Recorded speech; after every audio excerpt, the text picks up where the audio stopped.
Hello, everyone, and good evening.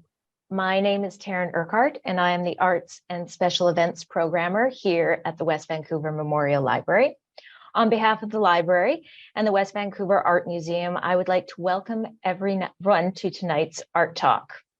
While I recognize that we are all in different places this evening, I would like to acknowledge that the West Vancouver Memorial Library and Art Museum reside within the traditional, ancestral, and unceded territories of the Squamish Nation, Tsleil-Waututh Nation, and Musqueam Nation. We recognize and respect them as nations in this territory, as well as their historic connection to the lands and waters around us since time immemorial. I am personally grateful to call the Pacific Northwest my home, and am thankful to the Coast Salish communities that continue to protect the natural beauty and animal diversity that surround me every day. It has been my great pleasure to work with Hilary Letwin and her guests tonight to bring tonight's event to your screens. A reminder that we will conclude tonight's conversation with a Q&A, so have your questions ready. And now I would like to pass things over to Hilary, who is waiting for us over the museum. Hilary?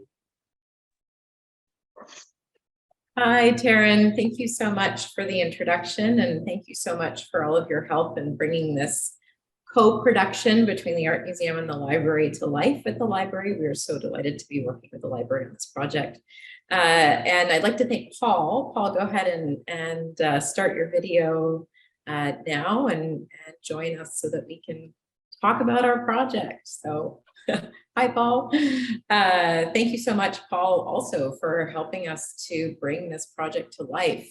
So Paul, you and I have been working on this exhibition for just over 2 years, which has gone by very quickly. And tonight is really an opportunity for us to reflect a little bit on the preparation of the exhibition. We just opened it on Friday, so it's been open for a few days at the library. And this is also a great chance for us to talk a little bit about the genesis of the project and your process in creating our Lego models in the exhibition, and to consider the importance of West Coast modernism in our community.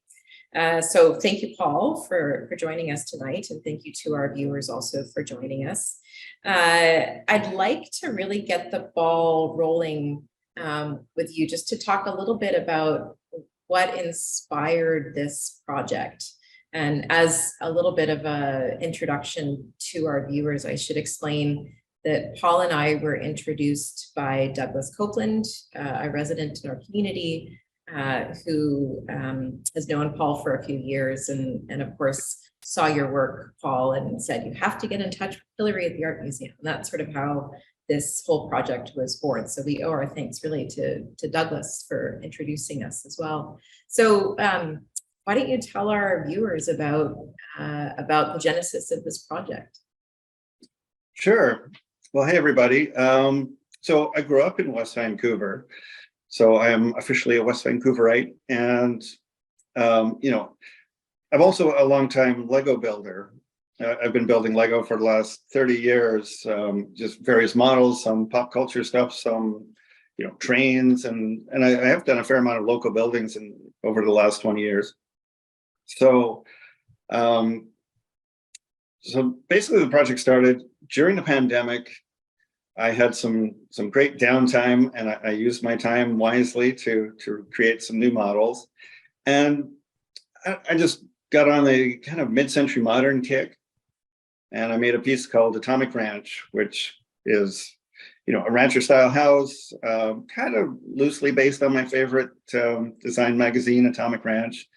And so I built this, and then just on a whim, I built this little postcard version of the Pink Palace, actually, which I have next to me just by planned coincidence. So I've talked about this a little bit, but here I can show it to you guys. So it's a little bit smaller, and it was just for fun. You know, I'm a fan of the Pink Palace and have been for a long time. So during the end of the pandemic, I took these over to Doug's. We hadn't seen him in a good year and a half or so, and it was just nice to, you know, artists sharing our work, and I went over and he saw them, and that was when I saw the light bulb go off in his head, and he's like, "Oh, this is a show." And I believe it was right around the time he was doing the Rabbit Lane project, or was planning it. So you were probably in his thoughts there, Hilary, and he put two and two together, and he connected us, and that was really the genesis of how you and I met, and then after that we started planning the show together. But that's the not so brief history. Yeah, and for those of our audience members who don't know, the Pink Palace is a building in the Ambleside area of West Vancouver, so it's adjacent to the water, and the official name of the building is the Villa Maris, and it's a really iconic building on the West Vancouver skyline. It's highly visible from quite a distance away from Stanley Park. You can see it. Sometimes on a clear day, you can even see it from Kitsilano with its very distinct pink walls. And to be fair, that pink model that you held up for us, Paul, is pretty much the right color pink for the building. And it is the one example in our exhibition of work that is not technically West Coast modern, but actually considered Miami modern. But it was, as you say, the genesis of the project, and we just couldn't resist not including it. Absolutely. And since building it, I've learned that sailors use the Pink Palace as a navigational tool, maybe more so than Lighthouse Park, I'm not sure. So there was quite a few concerned, sailors who would, were worried when they were talking about potentially knocking it down or redeveloping the site. But it seems like it's safe for the minute. And of course, redevelopment and the knocking down of buildings is sort of one of the key reasons why the West Vancouver Art Museum, we are so focused on educating our community about the important role that West Vancouver played in the development of West Coast modernism. And that role is a very important one, in that so many West Coast modern architects actually built their own family homes here in West Vancouver. Starting in the 40s and 50s, land here was relatively inexpensive, and our nice mountainous landscape, which of course runs down to meet the ocean, is a challenging environment for architects to build on. So we had an incredible number of important residences that were built here in West Vancouver. And it's our hope here at the Art Museum that by educating people about the important role that our community had in this architectural development, that we can essentially preserve these pieces of history that are so vulnerable, especially as they get up to the point where they're 50, 60, 70 years old, and it's tempting to see them go. So Paul, I'd love to talk a little bit with you about how we selected the residences that we did. It was a little random at first, the Pink Palace model being one of the early ones, the Epic 2, I think, house being another early one, but it was much more intentional after that. Yeah, well, after my meeting with Doug, I think he emailed me in a couple of days after, and he's like, "Oh, well, if you're going to do West Coast Modern Homes, you need to do the Epic 1." And I think Epic 2 was probably the one he suggested, but I was also familiar with Epic 1, and I knew that both of them would be fantastic Lego models. So Epic 2 was the first one I built, and that's the model that basically set the scale. The base measures about 20 inches by 20 inches, and it's not really micro scale, but it's smaller than minifigure scale for those of you familiar with Lego terms. So the doors ended up being 3 bricks high, and for the most part, that is a scale I tried to stick with for most of the other homes that we ended up building. So that was the first one. Then shortly after that, I was introduced to the homeowner of Epic 1, and I got to tour the house, which was fantastic. And when you walk in there, it's such a stunning home. The indoors blend so seamlessly to the outdoors. It just has all all the trademarks of West Coast Modern. So that I built that one, and then Smith House 2 was on my radar too.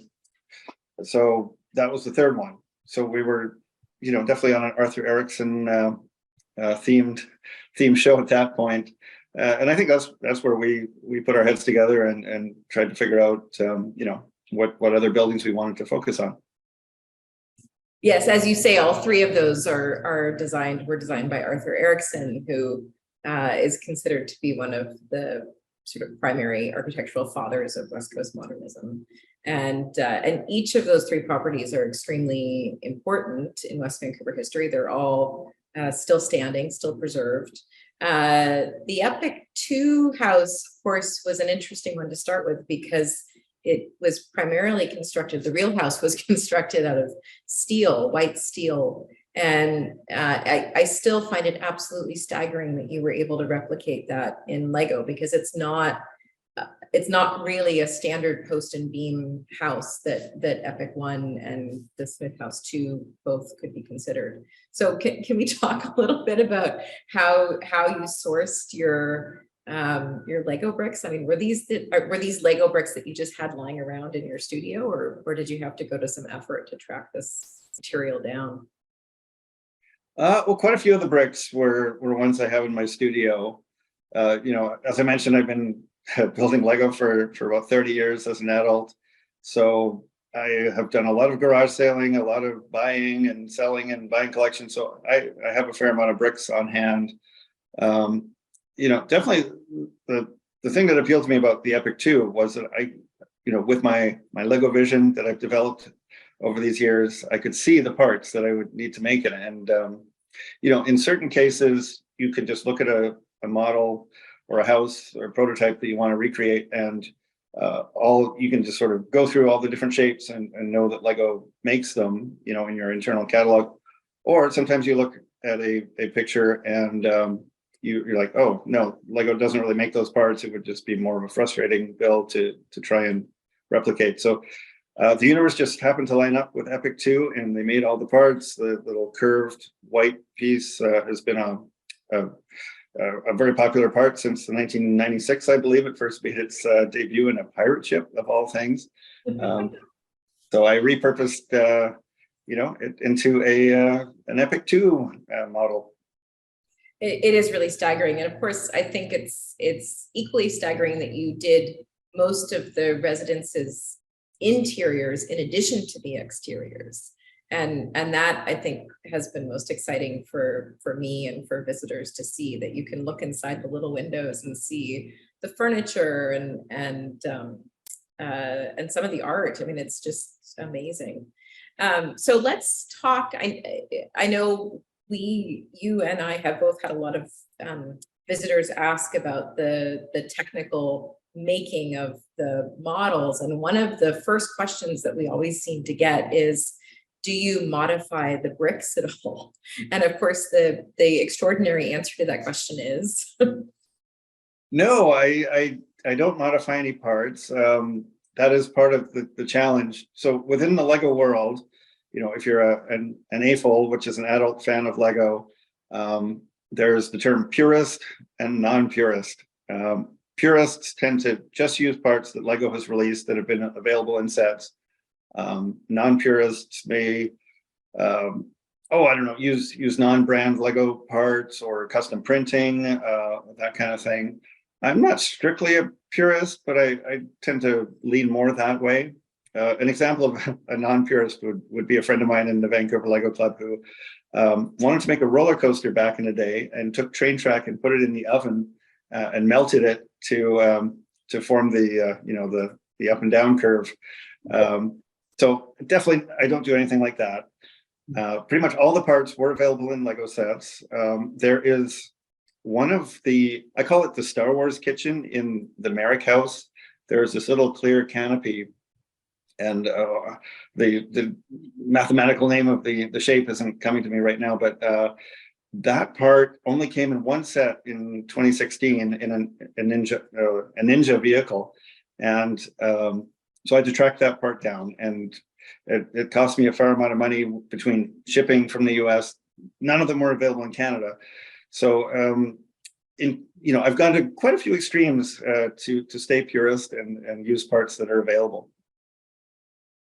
So you mentioned the Merrick House, and I'm happy you did, because that is an absolutely extraordinary. I mean, they're all extraordinary models, but to me, the Merrick House in a way is almost the most extraordinary. I'd love to talk just a little bit about the making of that particular model, because in my mind, it would be extremely challenging. Why don't you tell us a little bit about the Merrick House and how you made it as a model? Sure. Well, I've been aware of the Merrick House for quite a while. I had the book in that little series of West Coast Modern Homes, and I remember when I was first looking back in the early days of the project. That was one of the ones in my mind. It was, no way, not going to do it. But you introduced me to the homeowners, and we got to do a home tour, which was fantastic. And let's just say there's a reason I saved that one for last, because of the complexity. That one I didn't even contemplate doing an interior or a full interior. I did a partial interior, which is the living room, which is kind of the most spectacular room in the house, and also the most visible from the outside. So that house has 17 levels, and really for my brain to comprehend it, I just had to start with the outside and just work at it sort of piece by piece and figure out, it took a few days to figure out how all the different sections related to each other. It's also famous for, I think, having maybe one right angle in the entire house. So of course, Lego is a very, grid-based system. So I had to change most of the angles to like either 45s or 90 degrees. But I found a way to make it work and to make all the three different sections of the house line up. But that was definitely the most challenging. But I'm also going to say it was one of the most fun to create. And yeah, everyone seems happy with the result. So I'm, I pulled it off. You did. It's an extraordinary replica of a very complex architectural structure. So let's just talk a little bit about what I think makes your models, these models in particular, very special. And in my mind, it's the fact that you've built the models within their landscape, and you've taken incredible care to replicate that landscape. It's not just that you're, sticking trees in wherever they fit. You've actually looked at the house on its site, or the building on its site, and figured out exactly where those very tall trees are on the Merrick plot, or where that very important apple tree is on the Binning plot. You've actually gone to each of the landscapes and really truly replicated them, which I think is so remarkable. And the beauty of the inclusion of the landscape is that one can see how the house fits on its site, on its actual natural site. It's not just, and one sees this with, like, for example, the falling water model, the Lego model of falling water that has been created, where you see the house, but you don't really see the landscape that it's on. In your models, you see the landscape. And I think that works again as a sort of educational tool for people even like me who intimately know these buildings and who may not look at them necessarily in the context of the landscape. And I think that that's really important, because one of the very important tenets of West Coast modern architecture is that, just like Richard Neutra espoused in his book On Site, that a house needs to be situated, nestled into its site, and you get that sense beautifully in all of the models, particularly in the case of the Merrick and the Epic one, and in Smith 2, for example. Those are sort of the ones that stick out in my mind. So I'd love to hear your thoughts on, and indeed the process in terms of including the landscape. Right. Yeah, well, that was a conscious decision right off the bat, starting with the Epic 2, which was the first model. I wanted to include just enough of the landscape so that you got to, as you said, you get a sense of why the house was built the way it was. You know, the Epic 2 kind of cascades down the hill in the 3 different levels. And yeah, you really need that, I think, to tell the story of the house. The Smith house is quite famous for its floating living room, which is suspended between 2 rocky outcrops. So of course you can't build the Smith house without doing that. But I definitely spent a lot of time cross-referencing pictures and looking at Google Earth and trying to get as many, different outlooks as possible on the site. And yeah, each rock is to the best of my ability placed where it should be. But yeah, I mean, the Merrick was the extreme case of that. The owners have told me that Paul Merrick only cut down 1 tree in order to make that home on a very slopey treed property.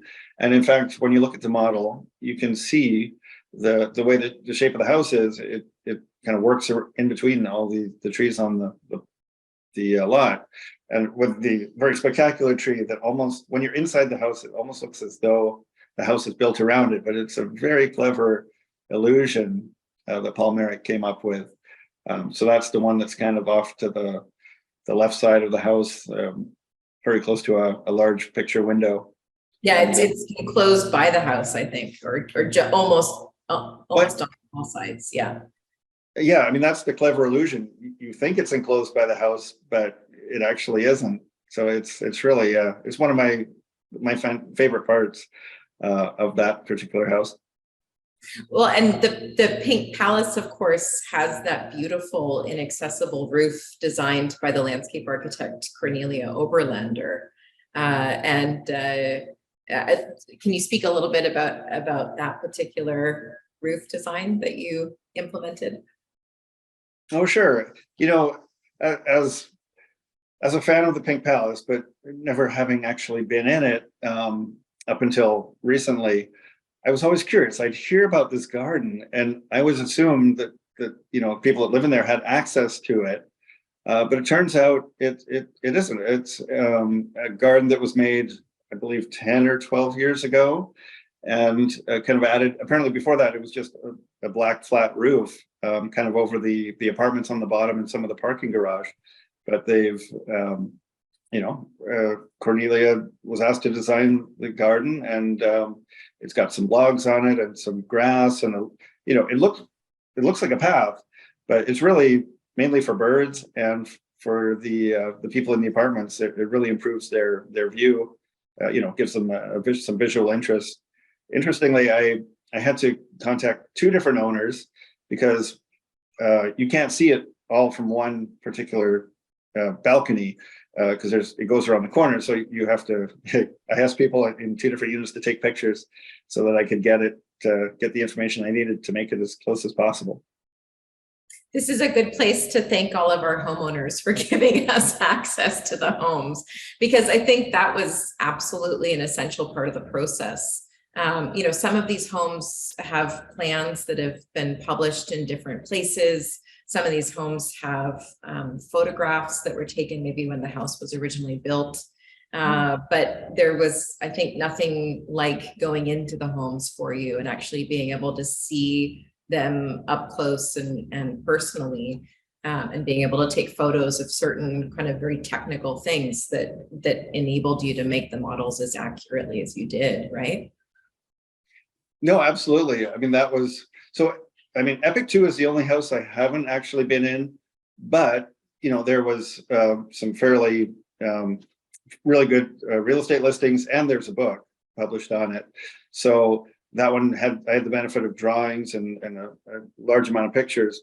All the other houses, I took a lot of my own video footage and pictures, and it really helped make the homes, I was able to make them as detailed as possible. I think it would have been rather frustrating to try and build them without that. Because typically what I found is most homes get photographed from 1, maybe 2 angles. And then, of course, usually the backsides don't really get photographed.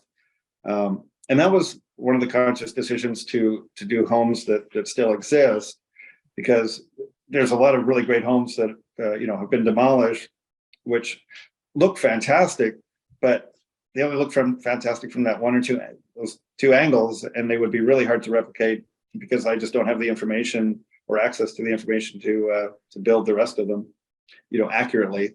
Yeah, and that kind of answers the question about how, after you finished the 3 Arthur Erickson properties, we became much more intentional, you and I, about picking properties that we wanted to bring into the project. And yes, as you say, one of the stipulations was that they still be standing and that we could get in to see them so that you could gather that information you needed.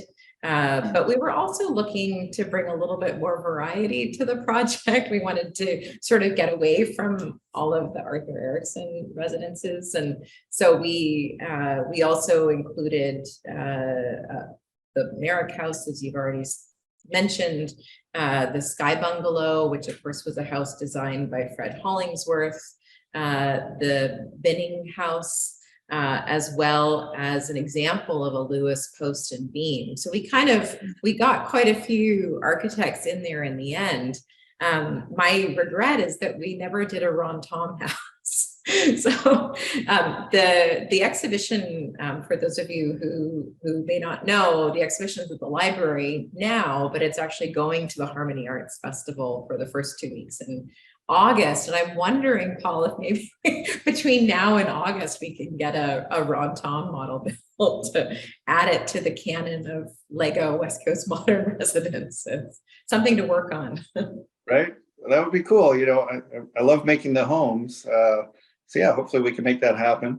It's not for lack of wanting to. It just comes down to time. And but I agree. I mean, I would love to keep going. I mean, maybe there'll be a Bricktacular West Coast Modern Show Part 2.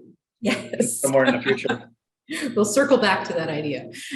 So we wanted something you mentioned just reminded me that we had a little bit of a decision to make with each of the homes, because some of the homes have been renovated.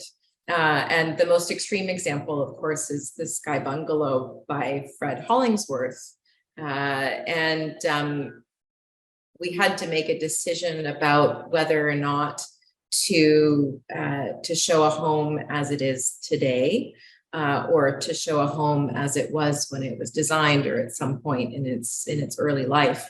So maybe you can talk a little bit about sort of how you approached that problem with each of the residences. Sure. Yeah, it was pretty much on a residence by residence basis. I mean, the first time that it really, I put a lot of thought into it was with the Smith House too. Because there had been several additions over the years, and in fact a paint job. Originally it was wood, and now it's more of an olive green. And as a Lego builder, Lego makes both olive green and dark tan, which replicate the kind of the wood pattern. But in this case, the olive green elements, there wasn't enough of them to make the house sort of structurally sound in Lego. So that was part of the decision. And then the second part was there had been, extensive additions, including an extra studio building off to the back of the Smith House, which was Gordon Smith's new studio after the original studio in the house. So in that case, the footprint of the house would have just gotten too big.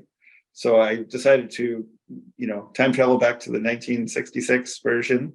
And I think that was kind of cool because it's a version of the home that no longer exists, except now in Lego form. Yeah, no, and in the case of the Sky Bungalow, you took it back to the version that was down at the Hudson's Bay parking lot when it was first designed, right, by Fred Hollingsworth and put out by the developer for people to tour the original tour home. Yeah, that was really cool when I learned its history. That one is built as the 1949 version, it's just remarkable to think that, on Seymour Street, on this ground level parking lot, this house on stilts existed, which of course now is a, I don't know, like a 6 or 7 story parkade for the bay. But yeah, that was a bit of a challenge because there was no color photos of that. Most of the better quality images are of the Sky Bungalow once it moved to its new location in North Van. And yeah, so I had a little bit of artistic license. And in fact, that's the only home that, because it was slightly smaller in size, I actually scaled it up and made it what we call minifigure scale. So you get to use those little minifigures in that one. Whereas the Pink Palace was a different scale entirely, that because it was a larger building, I had to scale that one down and make the floors even smaller. So yeah, there was definitely some decisions to make in regards to which period to build the homes, and then also some decisions as far as scaling. Well, I think that each of the models is absolutely spectacular. They're extraordinary to see. So I think you made the right decisions. So let's talk a little bit about West Coast modernism. As you say at the beginning, you grew up in West Vancouver. Did you grow up in a West Coast modern home? And what was it about West Coast modernism that appealed to you for this particular project? I grew up mainly in a 1930s style home. So that home, the rooms are all smaller. As far as I can tell, there really wasn't much consideration put into bringing the outdoors inside. There was no open, everything was very closed off. And it's a great house if you have a large antique collection. They fit in great, but as far as, being West Coast modern, it was kind of polar opposite. So, in general, I'm just a fan of architecture. In my essay, I basically traced it back to having a train set when I was young. That was the first time I looked at, or kind of had to look at buildings and make some decisions about, well, which kind of buildings do I like? And of course, that led to a lifelong passion for studying architecture. In many of my creations, I built some local buildings, but I kind of hadn't really done West Coast modern or mid-century modern that much. I'd always gravitated towards Art Deco or Art Nouveau just because they offered, fairly challenging build situations. I was like, I'm always up for a challenge. But what I found, so I thought initially, West Coast modern, that's probably not going to be that tricky. But of course, we've mentioned the Merrick House and a few of the other homes where there definitely were design challenges. But growing up, we did a lot of garage sailing. So it's possible we went to some of these, I'm sure we went to quite a few West Coast modern homes. I don't think we went to any of the, the sort of super famous ones. I can't see some of the owners having garage sales, but you never know. I've been doing that since the 70s and 80s. Of course, I don't really do it anymore, but that was kind of my history. So every weekend I would go with my parents and check out people's houses and just sort of by osmosis, living on the West Coast and seeing all these homes and being close to the properties. I think that definitely had an influence on me. Absolutely. And we've touched on this a little bit, but I would love to hear about why Lego. What is it about Lego that you love working with, and how does it lend itself to projects like this? Right.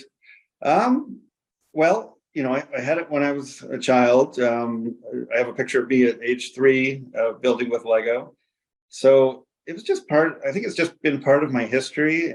As Doug mentions in his essay in the program, once you've played with it, it seems to hardwire a certain way of thinking or a system inside your brain.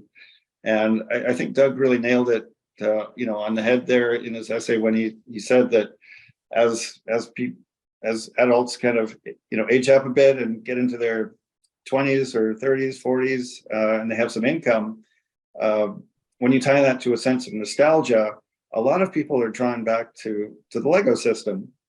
because it's kind of like a jigsaw, or it's something meditative to do, especially if you're just building the sets. Lego makes a huge variety of sets, and they've been very successful in recent, really in the last 20 years at bringing in licenses that are going to bring pretty much, I think eventually everybody on the planet is going to have at least a Lego set or two. To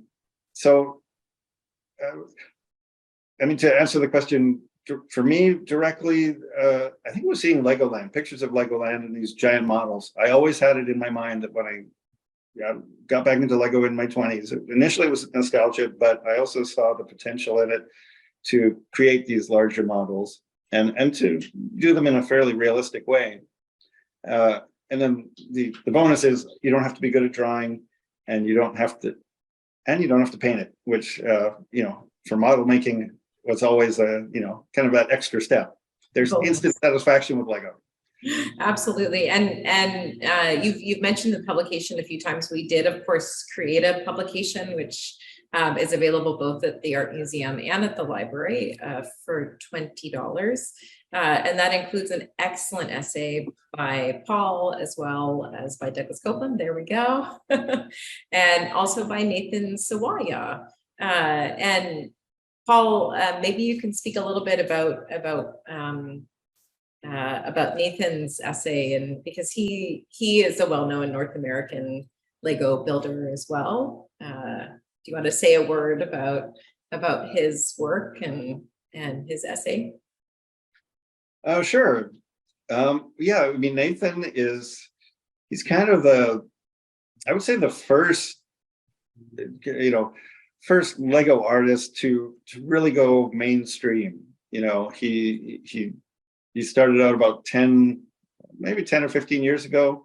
And I mean, he is most well known for kind of a yellow body, which the body is opening its chest cavity and yellow bricks are falling out.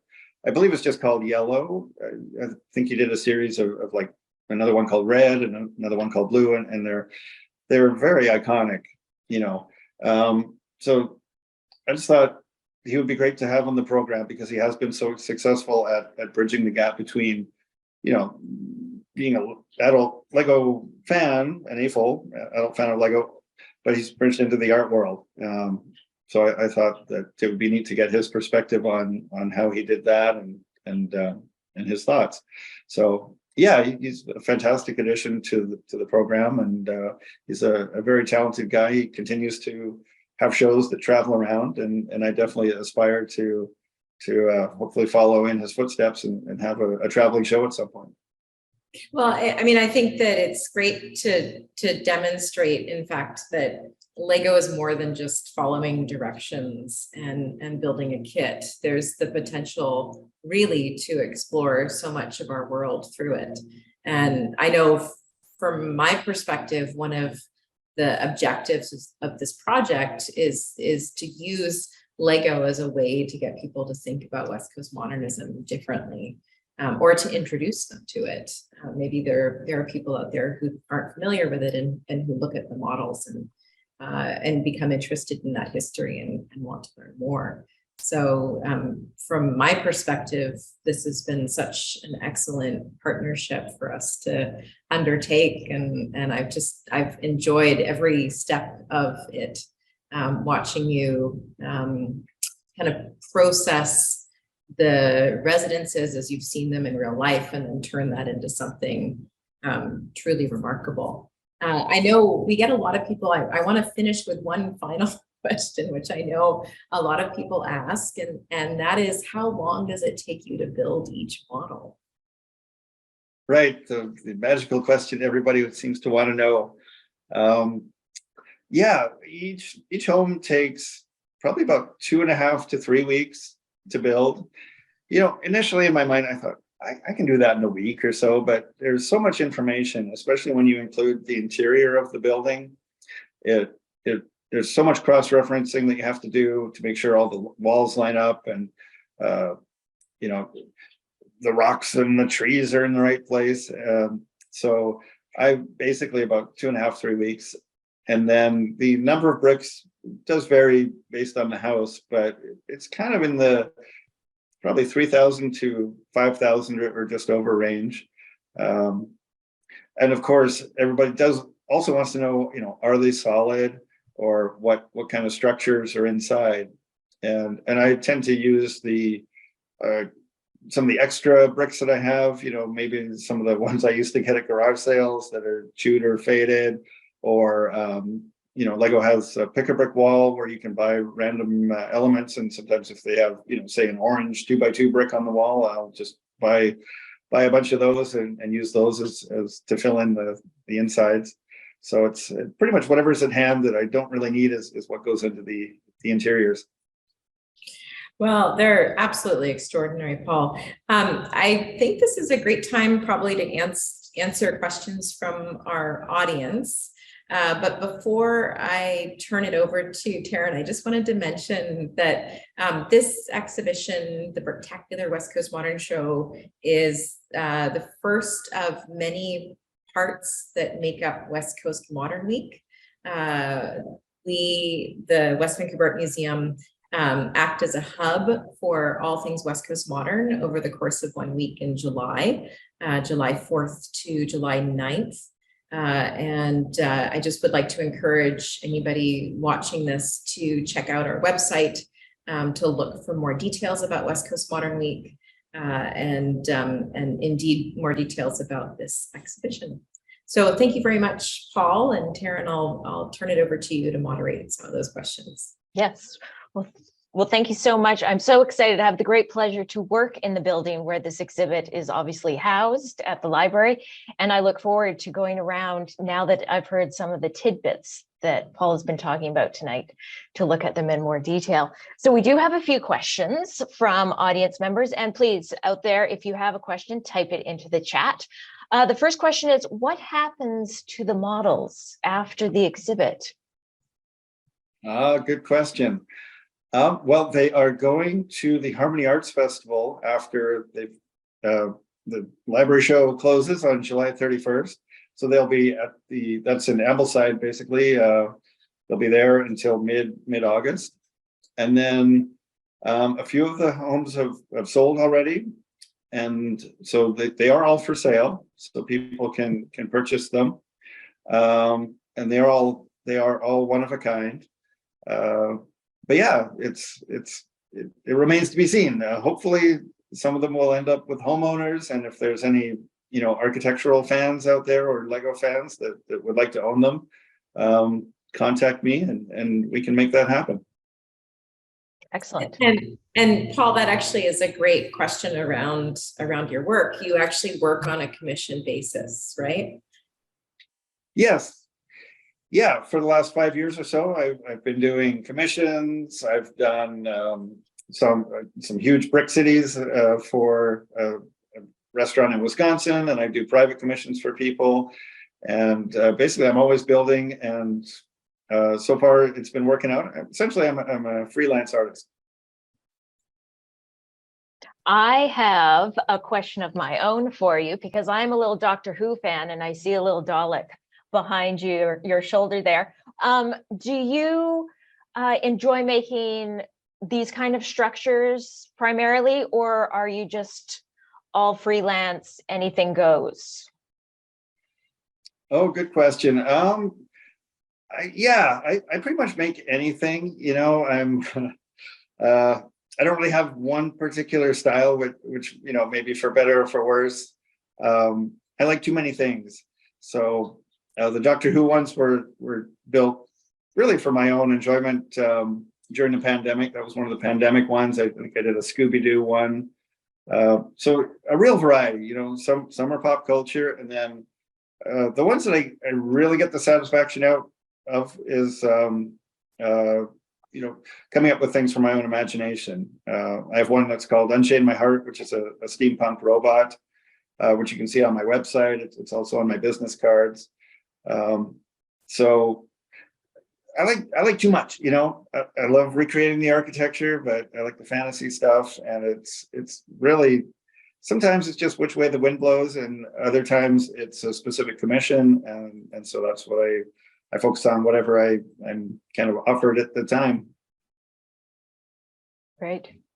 And I think we'll finish with this question. What was your favorite one on when people come to visit at the library? We do have your pieces throughout 3 levels of the library, all tucked in little, well, not corners, but you'll have to try and find them all. And which was your favorite to build? Because I know we have some more fictional pieces from your imagination, like you were saying, but also the West Coast modern pieces. Right. I have a few favorites. You know, the Pink Palace was so iconic and just fun to make. It's such somehow that pink is just so satisfying. I don't know. It's a strange color to do in a building, but it really seems to work. My personal favorite is probably the parking garage of the Pink Palace. You can't quite see it in the model. You can see parts of it, but there's 4 levels, and each level of the actual garage is accessed from a different roadway or a different platform or different, you know, it's really cool. Then, you know, I'm kind of partial to the Googie one downstairs, and Atomic Ranch. I mean, those were fun. And, you know, the Merrick House was, it was so intimidating, but the way it turned out, I'm really quite pleased. So I like them all. They're all my children. Yeah, Hilary, do you have a favorite? Because I think the Merrick House is mine. Oh, that's a good question. I think Epic won. Oh, yeah. Because it has the water features. And Paul, you've even gone to the trouble to include the works of art by the 3rd Epic brother, which are sprinkled around the site. So for me, Epic one was really cool. And actually, I remember, I think it was Doug in his essay was talking about the models, and I believe it applies to Epic one, where the owner said, "Nice model. Does the roof leak?" So for me, a personal favorite is Epic one, but I just marvel at them. They're really extraordinary. And I love how Paul has taken the roofs off, several of them, so we can see inside to see the detail. So yeah, they're fantastic, really good. Oh, thank you. I have really had so much fun making them, and you know, getting the chance to do the show has been a real pleasure. You know, just so many thank yous to everybody. Like I said in my speech on Friday night, and yeah. It's great, and now it's so fantastic to just sit back and be able to see the public's reaction every time that I've been in the library in the last couple of days. I always see people at the cases, like you said, Taryn, with their noses up to the glass, looking in, trying to see the details, and so that really makes me feel great and gives me a really wonderful sense of satisfaction. Like both Hilary and Paul mentioned, we have this absolutely stunning publication available for $21 at both the museum and the library. I invite you to come by the library and take a really close look at the exhibit. We are located at 1950 Marine Drive in West Vancouver. We are open Monday to Thursday, 10 to 8, and Friday to Sunday from 10 to 6. Also come on by and get one of our souvenir postcards. They're available also at our help desk. And I get the privilege to work with Paul again on July 13th. We will be presenting, mostly Paul will be presenting, something we've called Behind the Bricks, Paul Hetherington's journey to Lego artist. Please register on our website. That's on July 13th. It will be in person at the library, not virtual like this. So come on down to the library, happening at 6 to 7. Again, thank you so much for everyone for joining us tonight, and have a great evening. Bye for now.